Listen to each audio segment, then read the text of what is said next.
Welcome to the beginning of the podcast on Wednesday night. This podcast is sponsored by the Not Our Finest Hour merch store, which is sort of active, sort of not. You could buy some stuff. You might not buy some stuff. But we would prefer if you buy some stuff. And so would Caleb. Because his quote is on one of the back of the shirts. So if you're listening to this podcast, reach out to Caleb and tell him that we're using his quote without paying him. He's getting nothing from this. And we plan on giving him nothing. The recognition is enough, don't you think? I guess it's enough. Is it enough for him? I don't know. Is it enough for him? I have a controversial topic. We like those here. Yeah. Well, it could be it's more of a controversial for you, but it depends how you take it, Mike. Oh, it's drainage under patios again. There we go. Or GeoGrid and patios. No, it's not. I haven't decided. Well, I would probably never do this, but people who use some kind of software, I have determined, are the biggest pain in the ass to deal with. People that use the software are the pain in the ass. No, not Microsoft, any software. One software in particular that's green, NLM. People who deal with that software in particular are fucking nuts pain in the ass to fucking deal with. Why is this? It just, because I think when you spend all your life punching stuff into software, you lose track of real life where things don't go exactly how you hope they do. Every day, all the time, endlessly. I think that's like, I know way more people in my life personally, and people could say, this is just my life, I know way more people that are running really successful businesses that have the people I know that run successful businesses that have the most money don't have any kind of software running their business.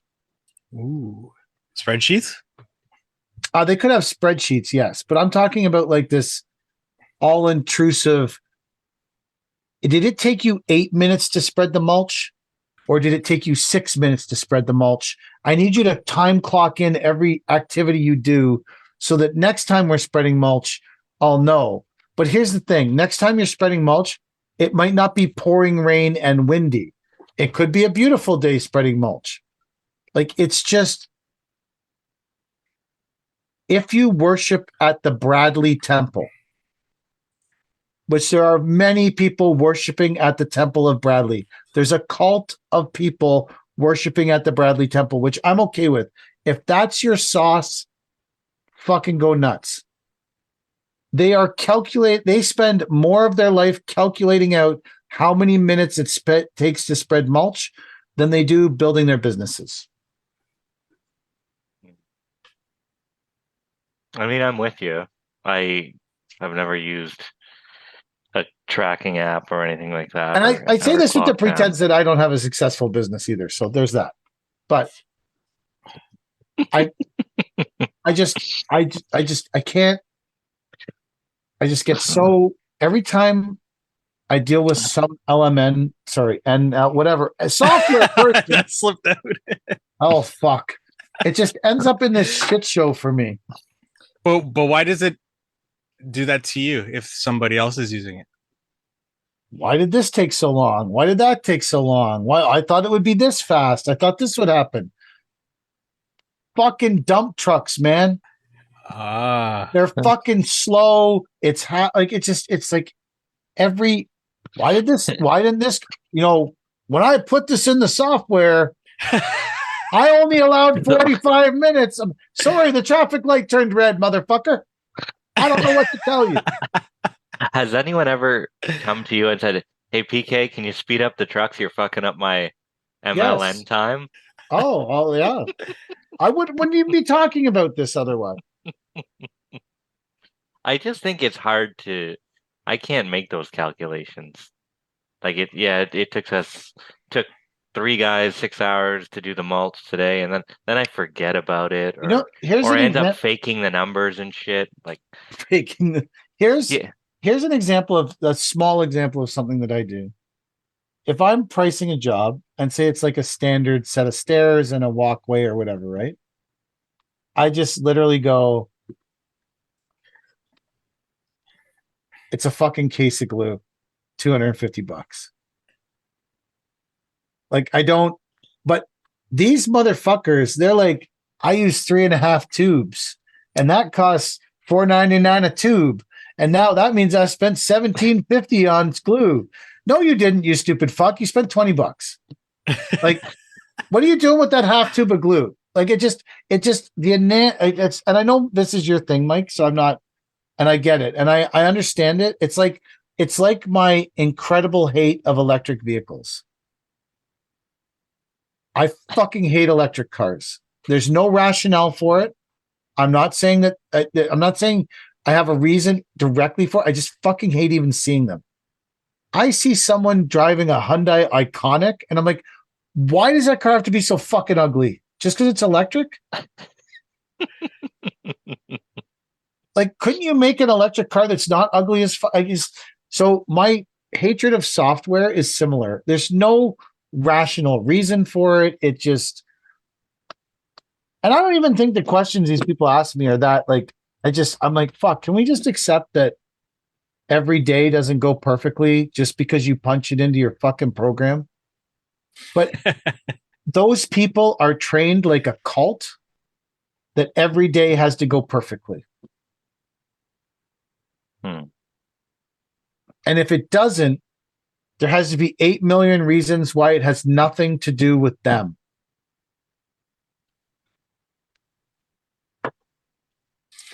yeah. I hear the big one is, well, you're not charging enough. Like all the time, the quotes come back wrong or something like that. I hear the tech guys are like, well, you're not charging enough. Well, you're not charging enough. I've never heard anyone that wasn't getting paid talk about how amazing that system is for them in my life. Really? I've never heard one person that wasn't getting paid to pump the tires of that particular system. Yeah, I'm trying to think too. I tried it back in the day when it was pump the tires of it. Well, I definitely didn't get obviously that far. It panned out for you. You fucking crushed it, baby. I didn't. And to be fair to any of them, I haven't given any of them the time that they deserve. We didn't even do an onboarding call. Yeah, exactly. Right. So I'm. Hey, I did an onboarding call with Mike. It's not too late. I find it interesting that a guy who owns a software company has a podcast with the two guys that are probably the most outrageous, outspoken people in the industry who are like, I don't fucking use this shit. So I said like 4 weeks ago, that we need more arguments on the podcast. And then ever since then, PK's just been railing at me hard. I wasn't talking about coming after me. I was talking about you and Chad should have more arguments. I just, and maybe it's because I'm old. Like I'm old, and so I don't like change, and I like things to be the same way they are. And I guess I just look at what I do every day, and I'm like, I don't think it helps my business calculating why it took 2 extra minutes to spread the mulch. I don't think that helps me. And maybe it helps other people or brings them satisfaction or brings them happiness. But I just don't give a fuck. I'm like, there was 3 extra traffic lights today. The guy made a wrong turn. The GPS led him the wrong way. There was construction. Whatever happened, I just don't give a fuck because I can't anticipate it the next day. And I have to price the work to get the work. And I have to price what's reasonable. I don't care if I only use 3 tubes of glue. I price a case. I think whatever system works for anybody out there, as long as they know that they're remaining profitable and making the money that they should make, is the system that they should use. Is there a percentage that you could add on to every project to account for those my brain's not working today. Like traffic? unforeseen circumstances. Is there a percentage you could add on to every job? Is there in your software? Can you do that? Yeah, you absolutely can on mine. I don't know about other softwares, but yeah, there's definitely things you can do with mine. There you go. Mike solved my problems. There's no argument anymore. It's just creative accounting, right? You're taking out of what, like, instead of saying I'm going to spend $250 on glue, Mike is saying let's add another 1% to the job or whatever, right? In the profit. You're just moving things around. The thing about the way that all that shit is influenced or promoted is that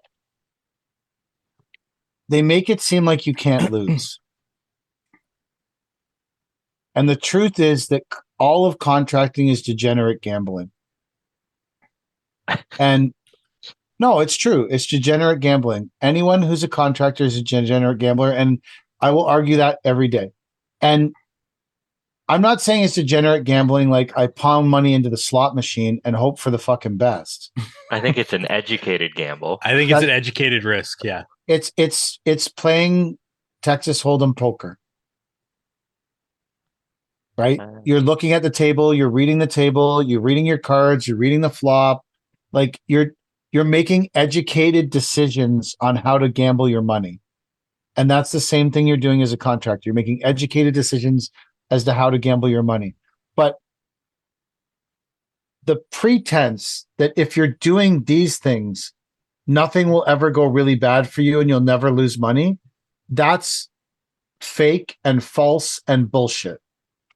Like you could have a straight flush and still lose to a royal flush.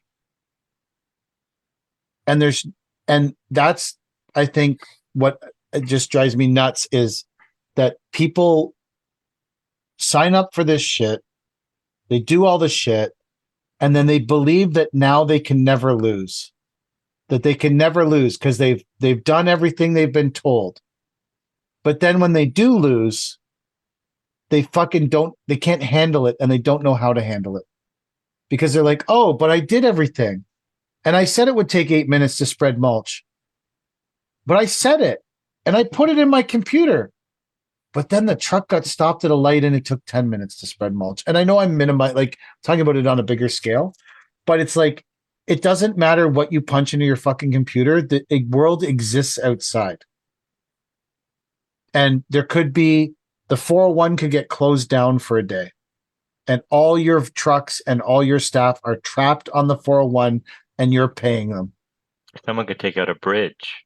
Someone could take out a bridge in Maryland and you're fucked. Yeah. Crazy. That was crazy. That whole thing is fucking nuts.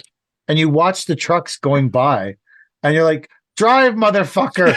Step on the gas. In the video, like I watched that video today and I'm like, drive, go, buddy, go. Did that guy make it? And then it hits and you see all the little lights disappear into the river. And I'm like, well, those people are dead. Yeah. Or maybe they did have one of those things that you tap your window and it explodes. You know, they always say keep that little hammer. Little hammer in the window, yeah. Yeah. They used to always have them in excavators. Just because your window explodes doesn't mean you're not falling into the river, though. RS-70 has this thing where you can reach around and pull out the back window. Mm. And then you could, in theory, climb out of it. And I was getting in it the other day to move it. And I was like, if I flip this thing over right now in the barn by myself, I'll die here. Like I'm not getting out of it. There's no way for me to get out of this thing if I flip it over right now. Yeah. I can't pull out the back window and crawl out. Yeah. I think if you physically shove me through it, you'd compress my rib cage and I would die. And I was like, maybe this is all why we should all have stand-ons and not us 70s. Well, then I would decapitate myself because I don't pay attention to what's driving at me. Mm. I'd be the guy that runs into the clothesline. Well, you're not going very fast is the thing. I think I could still get badly hurt. I suppose. Well, okay, let's set up a clothesline and you run your MT into it at your neck height and see how that happens. I'm willing to drive to Cornwall to see that. You're saying you're not going that fast. I Well, think I don't think you'll get decapitated. I'm not saying you won't get hurt. I said you would get hurt. You said you're not Oh, going that fast. Oh, you okay. meant you meant a full decapitation. Yeah, I thought we were going the whole 9 yards there. I think you could, if you ran into barbed wire, it would go through your throat to the back of your spine and then stop. What a hell of an image. Holy. Mike's thinking about it. It's not what I see in movies, but I don't know. It's not what I see. So you guys don't think that there's a promoted world where if you do these things and punch them into this computer, your business will be amazing? I know, I absolutely believe there are, but I don't buy any of that stuff. Right? Like I'm not signing up for courses and all this shit. I think it's sorry, go ahead, Sean. No, I'm just really hot about this topic today. I've always got by on a little bit of my own intuition and not buying everything that everyone else is hawking at me. I think if it was promoted more as a tool to enhance your business and not the be all and end all of your business, it would serve the community better. I can see that, yeah. I believe it's a valuable tool to enhance some people's businesses, not mine, but some people's. If you just need to be able to recover your overhead and figure that out, you can do that just fine with a spreadsheet. Anybody that tells you otherwise is just they probably have some ulterior motives behind that. Spreadsheet is totally fine to be able to calculate what you need to recover in overhead. I stopped the spreadsheet, my own spreadsheet, because in order to add more features, the spreadsheet wouldn't make sense. Things like time tracking, scheduling, everything like that. But I agree with what PK is saying. It's a business enhancement. It's not going to make you successful. Here's the thing that, so like right now on my desk, I'm pricing this job and it's $100,000, this job. And I have it on one yellow sheet of paper. I have my cost of my crew per day with everything I need, including my 407. Like I read it out. 407 cost, crew cost. I'm going to have 2 machines there. So I got to recoup fuel and machine overhead because I'm just separate. Normally I would recoup it out of my hourly rate, but on this, just because of where this job is and stuff, and because of how we're going to end up doing it, I'm going to charge machines out separately as well on this. I have my how much per day that's going to cost me. And then I feel like I'm going to do 300 square feet complete on this job every day, just the way it's set up. And then I allowed an extra day for fuck around because it's a product I'm not used to. And then that I calculate that, it gives me my labor, overhead recovery, and all my costs. So PK, how long have you been in the industry for? 35 years. So that's like 35 years of experience knowing how to do that, figure those things out. And there's people with no experience wanting to be able to do something like that. Okay, so I agree with what you're saying, 100%. But if I punch this all into a spreadsheet, it's still a guess. Yeah, it's a more educated guess on my part. But what you're saying is someone with no. Here's my issue is the way that I'm not saying you do it because you don't even advertise your fucking software other than when we talk about it here, and you make one post a month about it on your Instagram. So there's a reason for that. I know there is. I'm just picking on you because we're supposed to fight more. Next week's Chad, please. And that's fine. Here's the thing. I'm due. The way that those things are promoted is that if you have a yellow sheet of paper like I do, or you have software, when it comes down to your production rate, it's an educated guess. And you're still only falling back on your educated guess, on your and whether you're punching it into a computer or writing it on a yellow sheet of paper, whether you have 1 year to fall back on or 35 years to fall back on, It's your educated guess on it. And if someone who I'm saying 15 days, someone who gets this job might guess 10 days because they have less experience than me, or they see something I don't.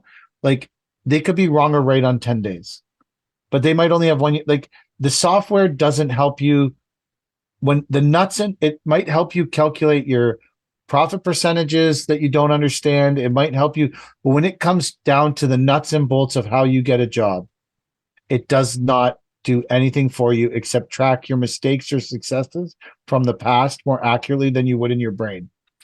One thing that, or two things that it would help you with, is to be able to make those calculations mindlessly. Especially me being in the field 100% of the time, coming back home at the end of the day, I don't want to have to put my brain to work more to get 2-3 quotes out in a night.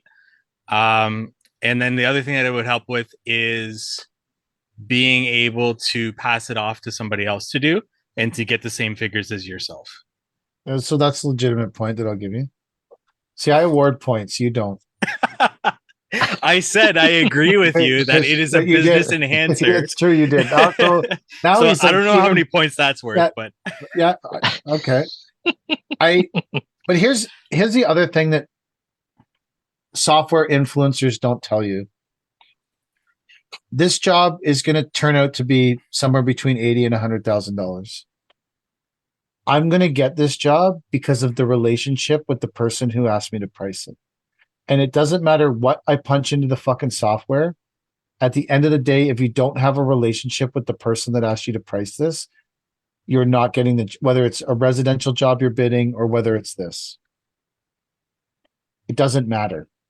Punch as much shit as you want in. If you can't build a relationship, you got to be low. Because the only reason if you can't build relationships with people, you got to be low. True. Like, Agreed. or you, like it's. You're right. Like, I guess I'm falling back on some of my experience, but I'm gonna price this all on a yellow sheet of paper, one single yellow sheet of paper, and more than likely get 100 G's worth of, 80 to 100. Well, I haven't done the final math, but somewhere between 80 and 100 grand worth of work. But the only reason that's successful on this yellow sheet of paper is I took the time to build a relationship with this client.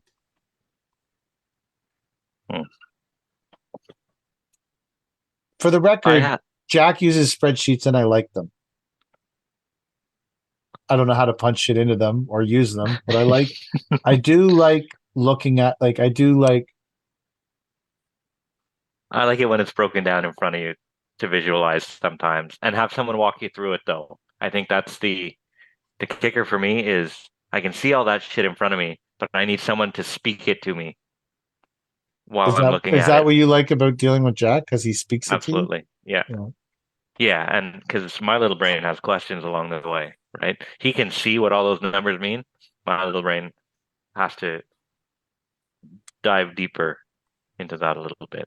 So do you think it's a better investment? Do you think a Jack or software are a better investment in your business? I was hoping this would come up. I think maybe it's a great business model for somebody. You heard it here first, whatever. Someone out there who can sit down with you and figure out what it costs you to run your business every day quickly. And I mean, you never have to talk to the guy again if you don't need to, right? Just like a quick call, maybe an hour of your time or whatever. Someone sits you down, figures out all the shit that they're asking you to plug into these other softwares and shit, right? And at the end of that phone call, you come out with, it cost me $1,200 to run my crew of 3 guys for a day before profit, right? I think if more people had that number, they'd be a lot smarter about pricing jobs. But a software can do that. Yeah. And I can see how then you get to use those numbers again and again. For me, if I know one time, that's good enough for me to carry through the season. I think for me, so one of the things that I usually am very self-critical on this podcast. I spend most of my time beating myself up, but that's true. I argue more with myself and beat myself up, Mike, than I do with you. Um, one of the things my brain is actually really good at is we could work on a job for 2 weeks, and without looking at any invoices, I can probably tell you what we have in it within $500. Yeah. Like it's just how my brain is just good at that item. I can work somewhere for 2 weeks, material going in, material coming out, bins going in, whatever, but and I can be like, fuck, we got like 12 grand in this and I only bid it at 14, we're fucked. And if I go punch it all in, like, and I have gone back, and I'm not just making it up. I have gone back and run the numbers on lots. I did work for someone else doing this where they constantly ran my profit margins every day. Unless the jobs were really profitable, then I never saw them. I only saw the ones that weren't profitable on my desk. This one, you only made 33%, you motherfucker. We run at a 60% margin. Whoa. That's the truth too. Those are Yeah. those are It's a hella healthy numbers. margin. If Yeah. I was Holy. when I worked there, if I was under 50, I was fucked. Jack and I quoted a job last week that we ended up losing. And Jack ran my numbers. He's like, we're working at cost and we're still 10% high. I'm like, how are these guys doing the job? I'm like, fuck me. That's the season that we're having. But see, it's nice to know that, or have someone tell you that every once in a while. This might be an because my little brain would have chased that low number. Oh yeah. Right? If they can do it for that, then we can do it for that and we'll make money. But that's not the case at all. This is probably an followed that dollar off the cliff. Anyway. Podcast topic, but I'd be interested in how Jack comes about that number for you. Do you have that number, Chad? Not to ask you what the number is, but do you? I'm sure I could dig it up somewhere in all of the documents he's provided. But that's what I mean. Like that 1 hour phone call can maybe tell you what your bottom line is every day, right? Which I think it's never been in my mind in the past, but maybe it should be. Maybe we've fallen ass backwards into luck for 13 years. Because there's also two ways that you can, or multiple ways you can really come about that number. Yeah.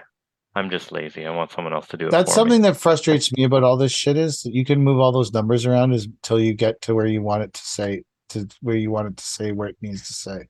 Well, the two main ways that I look at it is either a cash flow budget or a comprehensive budget. And it all just depends on your cash flow and what you're comfortable with risk wise. Because some people want to be able to recover their finance, how much they're financing equipment for every month and be able to pay that. Whereas some people have the cash flow and are able to float that over a longer period of time and can spread that payment out over a longer period of time. I lost that because you started talking about payments and stuff. Okay. My brain isn't good at that.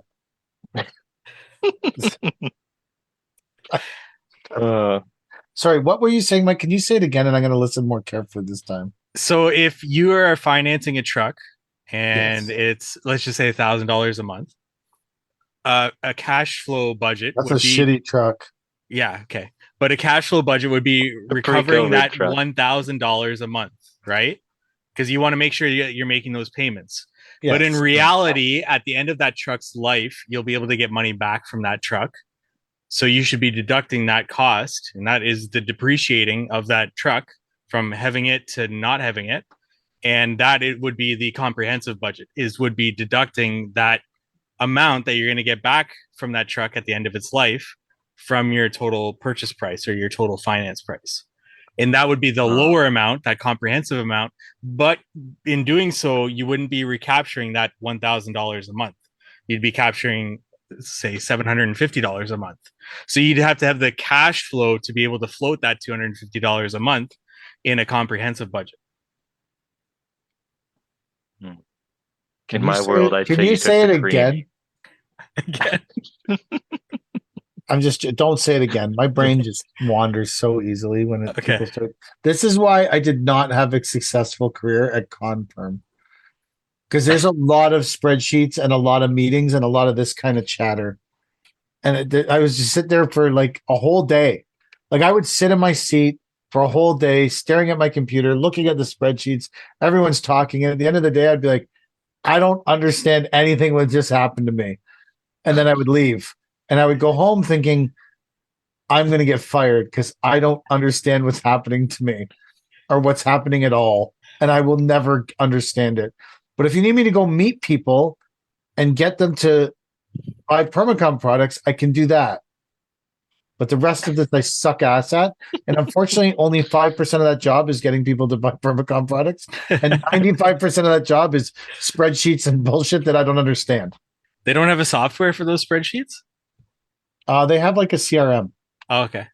It's Salesforce. I was going to say it's a... I don't think that's proprietary knowledge that they use Salesforce, is it? No. Well, if it is, we're getting sued. If we don't get sued by the big green monster, then we'll get sued by them.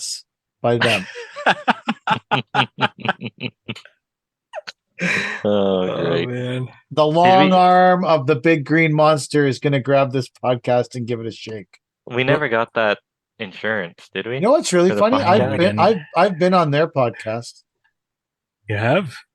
They had one, yeah. I don't know Oh, if that's they still have- right. I was on it, yeah. Hosted by the Dirt Monkey himself. With the Dirt Monkey, yeah. Yeah. He had no idea who I was. He's like, I'm the Dirt Monkey, and I'm like, I don't know who you are. Chad, were you on that podcast? No. Oh, wow. I've been on few podcasts. I think it was only 6 episodes. One of my favorite conversations Mini was with series. one of my favorite conversations was with that guy. Because he was like, I'm the Dirt Monkey. And I'm like, great, what's that? Well, now he promotes, I don't even know, Bird Job. What's that? Oh, It's another software. Oh. It's just one word, so it's difficult to Do rearrange you that. think- To Do you not get think sued.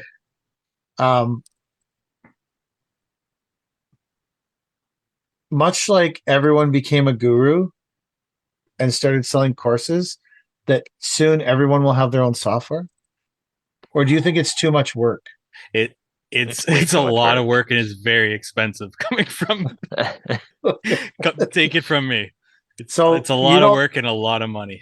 And it's not, there's not nearly as much glory as there is in being a guru. Put it this way, I could have all the equipment I could ever need for my business times many instead of having the But- software. But what were you talking about? How you could use that equipment and fucking defer this, and like, can you do that with software? Like the shit you were just talking about? Like, you're like, Unfortunately, buy a truck and make a payment. I got lost in that, but like, can you do that with software? unfortunately, employees need to be paid. You can't defer their payments. Otherwise, they stop working. That's true. They do.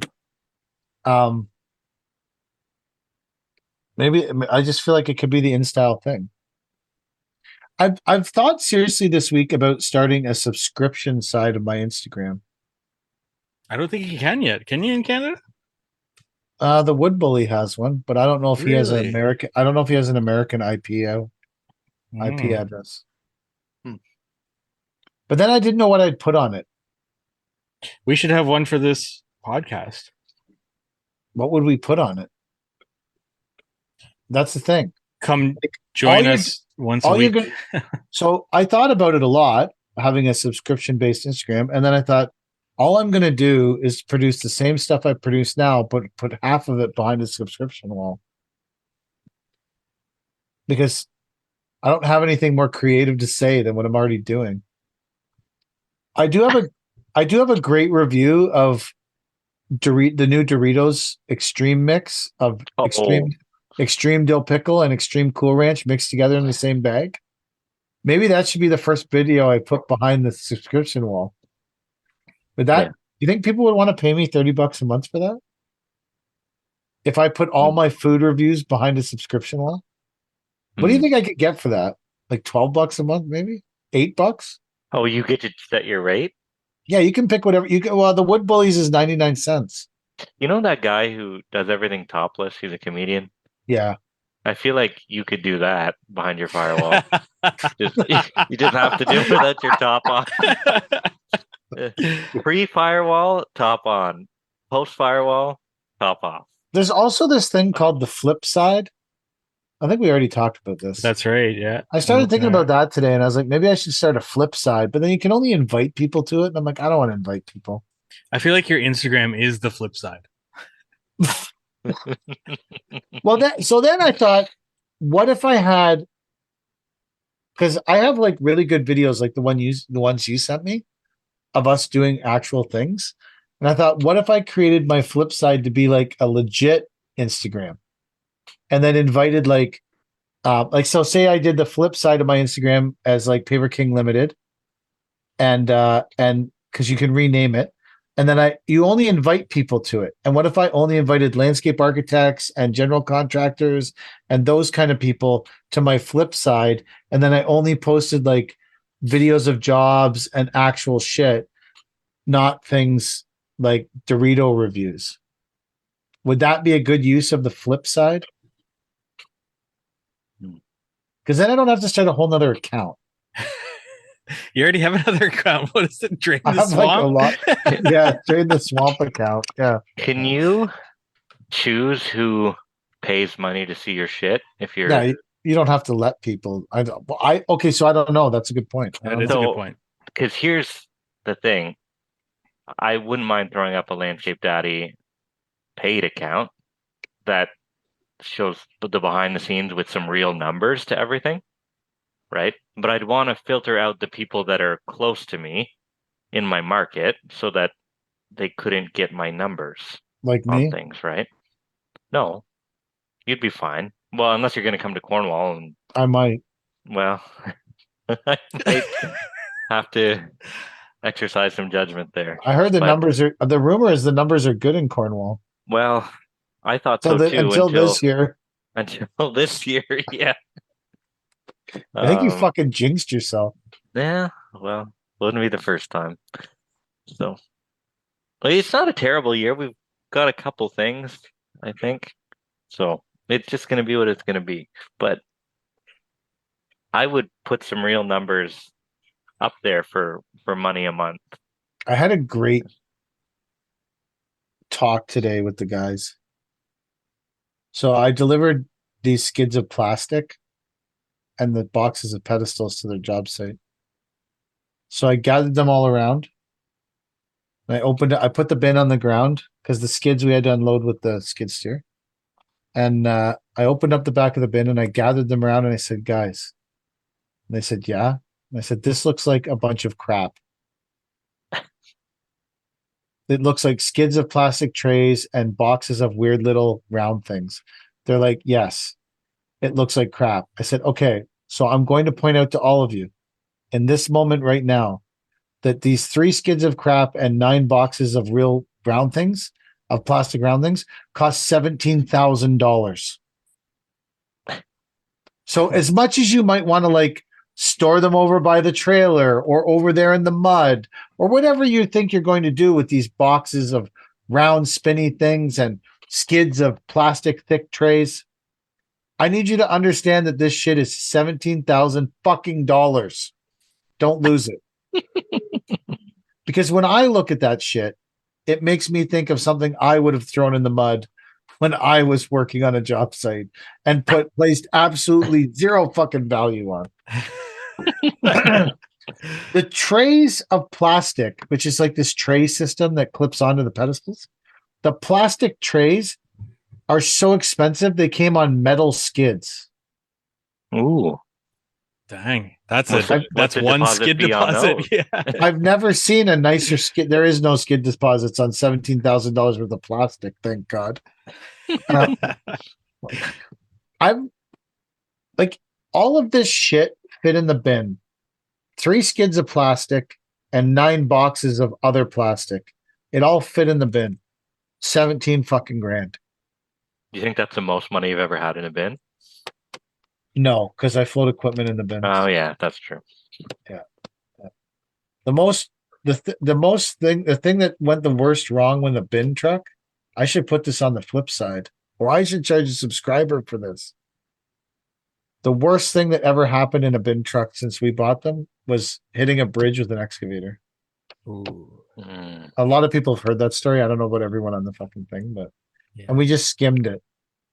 and I won't even blame. Well, there's no blame to go around, but because the bridge was like the excavator's under 13.6, but the bridge was like 3.7 or something. It's like an eighth of an inch, so it just skimmed the top. But yeah, that's the worst. That's the most expensive thing that happened in a bin. Just enough to take a grease nipple off. Just enough to slightly move the cab so the door didn't close, but not enough to break the glass, which I think is a unique proposition. Yeah. You can't Did close the insurance deal with it? no. There's a real rigmarole story about how it got dealt with, but I will not. That is definitely a paid subscription story. Oh no. The Someone podcast will messaged go me. viral. Someone messaged me and was like, DM me and said, "You." I'm assuming someone listens to the podcast. Like, you have had a crazy fucking life. I was like, bro, those are the stories that I'll talk about on the podcast. I wish I could tell the story of how the roof got.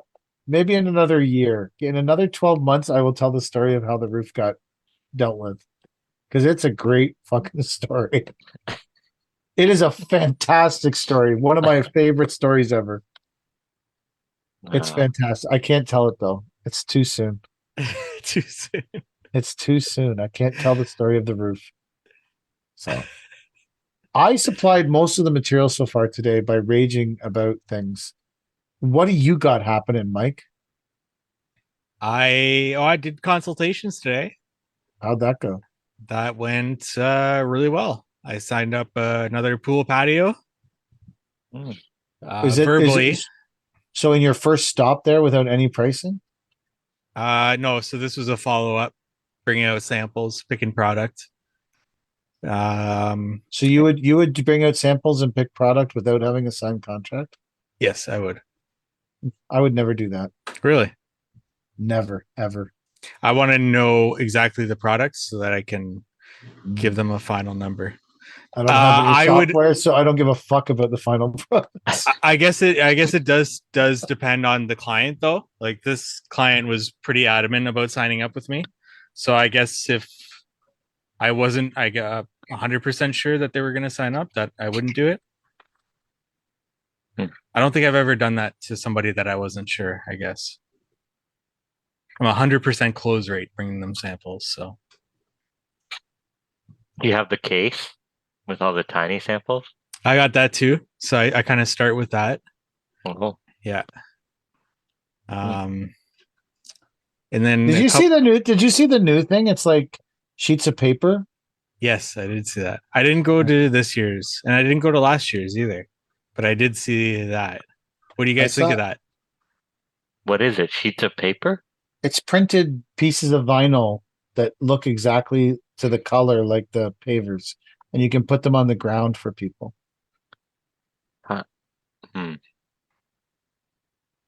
Yeah, I still feel like they're gonna want to see the real thing.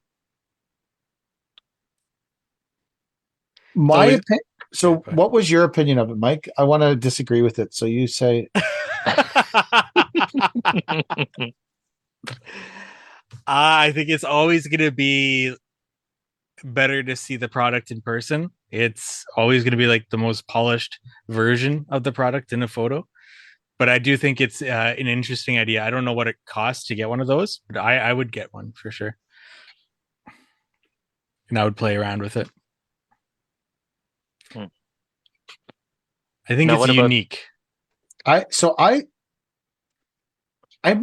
don't like change. And I don't like cases, and I don't like carting shit around. But when I saw them doing that, I was like, I could do that. Because it showed more of the pattern. And I think sometimes when I bring samples around, not that I've done that in 10 years, but let's say when I was 40 and I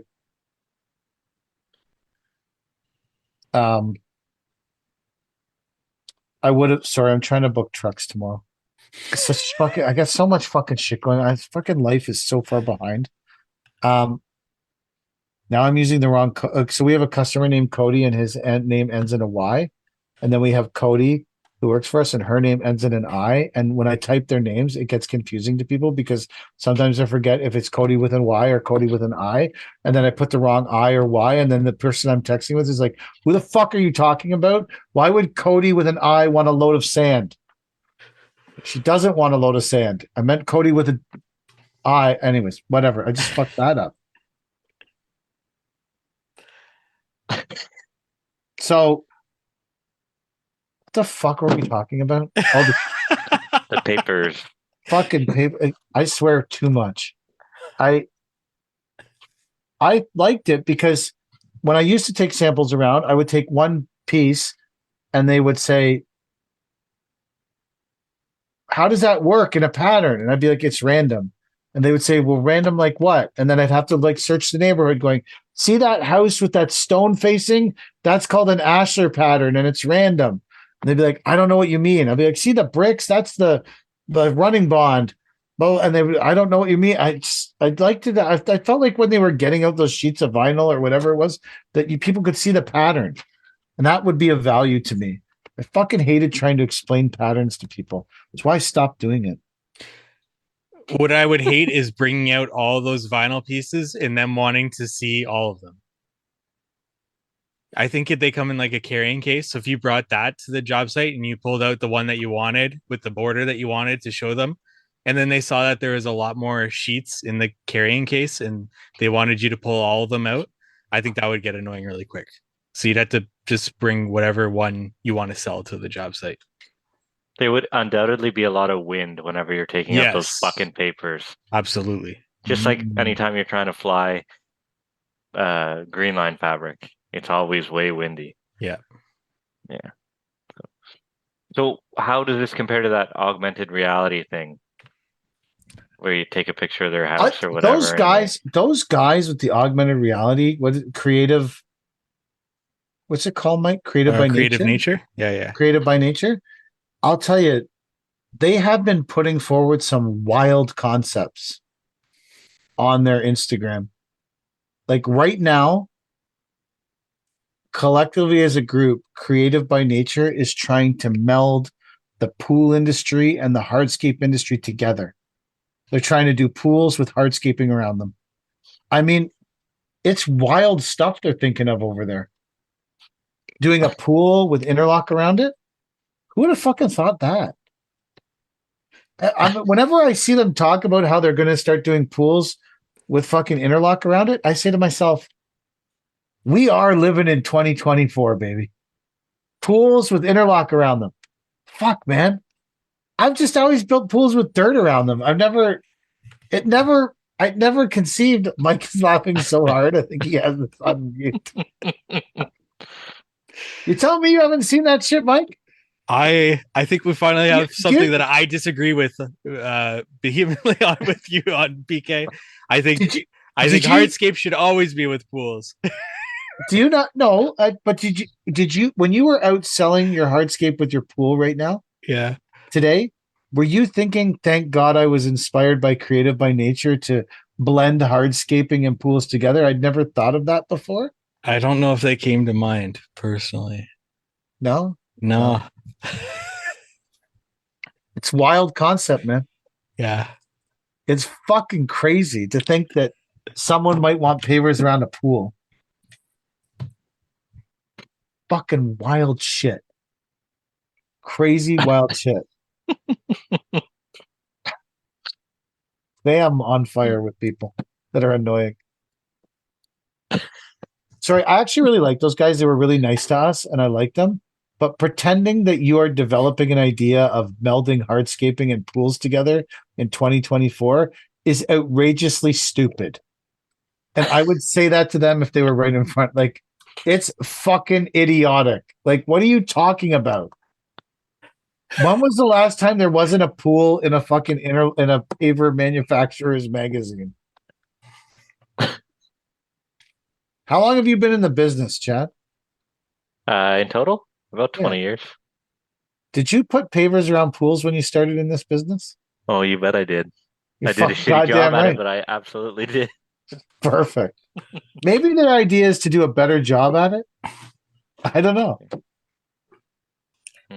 I've got no comment. I don't know. This is why we. You think they'll sponsor the podcast? PK, did you have a bad day or something? With It was a rough day. everything's coming out this episode. No, normally a lot of shit it pisses me off and annoys me in a day, but by the time we're talking, I kind of like. Today, I'm still on fire with it. Yeah. It's still fucking pissing me off. It's. I don't know why. I think it's just the environment. Maybe It's like everything that I go near is like some fucking. I think you know what part of it is during the winter when it wasn't snowing, and no one cared about me because it wasn't snowing, and there was nothing that I could do for them, so no one gave a fuck about me.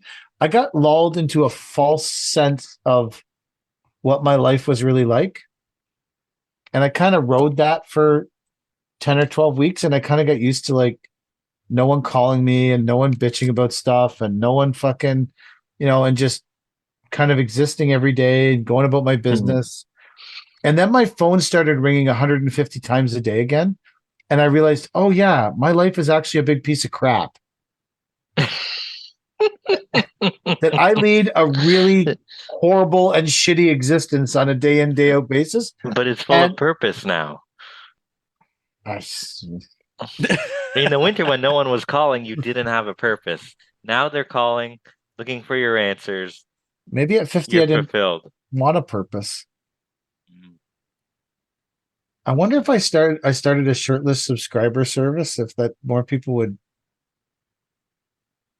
You think that you can make that your purpose? Yeah. And now I'm like making bad decisions, and not bad decisions, but just decisions I never would have made before just to roll the dice. Like Darian went and floated this outrageously huge snow. I'm going to make a post about it because it's this outrageously huge snowblower. It has 2 Detroit diesel motors in it. How much did they use that this year? I don't know. Not a lot. But the snowblower is 11 feet tall.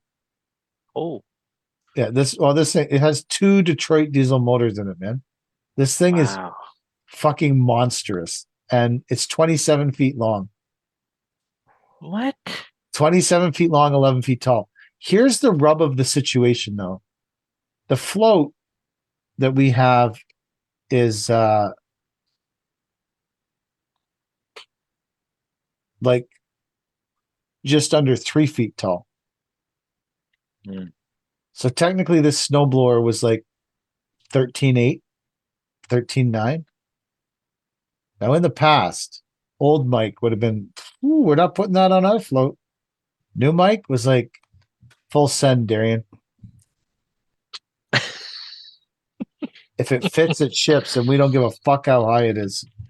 I'm just joking. We calculated it, and we looked at every bridge we had to go under the underpass, and fucking figured it all out that it was safe trip. Minus that there was some low hanging wires, but we would just break the wires anyways. And if they electrocuted someone in the car behind, whatever, we're gone. Just joking. Darian and I did work through it and know it would be safe, but I wouldn't have done that before. I would have just said no. I also really was fascinated with moving the snowblower because it's just so fucking cool. It's like the coolest thing ever. Why did they need a snowblower of that size in Toronto? I don't know. I didn't ask why they owned it. They needed it moved. I feel like that's a Northern Ontario. Yeah. I think it's from Montreal. Really? Yeah. It's one of those snowblowers that will blow right into the back of a triaxle. Oh, yeah. So you push all the snow out on the road with the skid steers, and the snowblowers drive along and blow it right into a triaxle. I think it's that kind of snowblower. I'll post it tomorrow. I'll tag you. I'll tell everyone the Landscape Daddy loves the snowblower. Yeah. Why not? Did you move snow during that event? I did. Ooh. That's money on the books. I went out for my friends. We got with moving that snow, we got right to 5% of our normal sales. You know, we were like 4.5 before that snowfall, so we brought it right up to 5%. Wow. Yeah, it made a huge difference. Now it's all melted. It You know sure what? is. You know what's fucked up about that? The only snow that isn't melted is the snow that we moved to the parking lot. Was that one of those get out there and move the snow as fast as possible before it melts? I think it's like a contextual requirement where we were. Oh, I see. So I would say I'm happy to go do it. I'm thankful for the work. It's good work. We didn't burn a lot of fuel. We didn't break anything that I know of. We didn't run over anything that I know of. Well, there was that kid, but fuck that. It's a kid. No one keeps track of that. Just buried it under the snow for another day. I'm kidding. We did not run over any kids. I drove into a underground parking garage with the bin truck today. Oh, I saw the story. That was pretty cool. To be like underground in a big truck. I've never done that before. It was Were pretty you neat. worried, like, or you knew that you had clearance well, everywhere? The height of the parking garage was 12'6". I didn't really know how tall the truck was. I know it's less than 13'6", but I don't know if it's 12 inches less than 13'6". So I called Brad and said, "How tall is the door at your shop that you can back the truck into?" And he said 12 feet. I went, "Fuck yeah, I got 6 inches." Nice.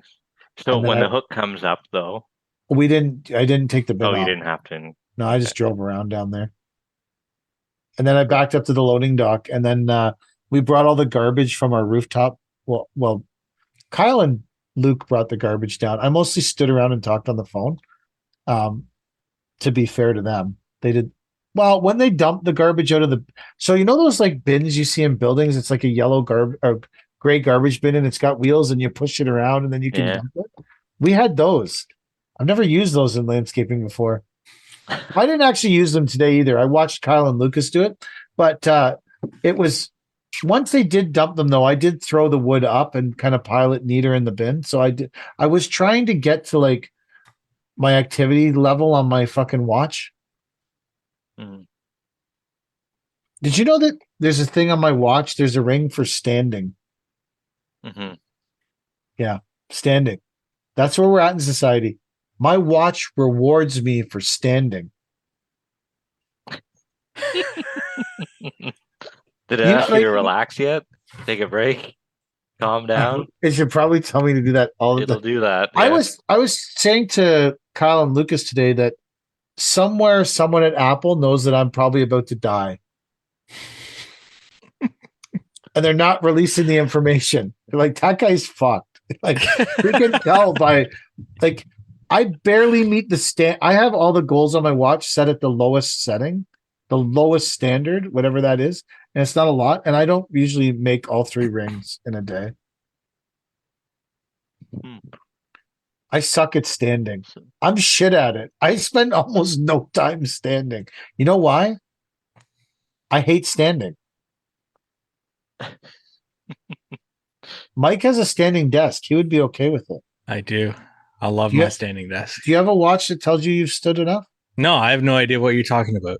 The Apple Watch. I don't have an Apple Watch. Oh. It doesn't mesh. It doesn't mesh to the iPhone 3. I don't. I don't wear watches. I lose them or I break them. So I am the same. I hate watches, but for some reason now I like this one. I'm not 100% sure why. I like it so much, but I do.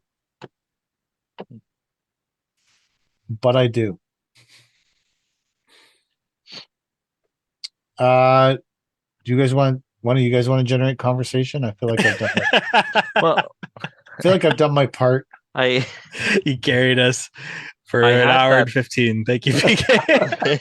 On to Chad.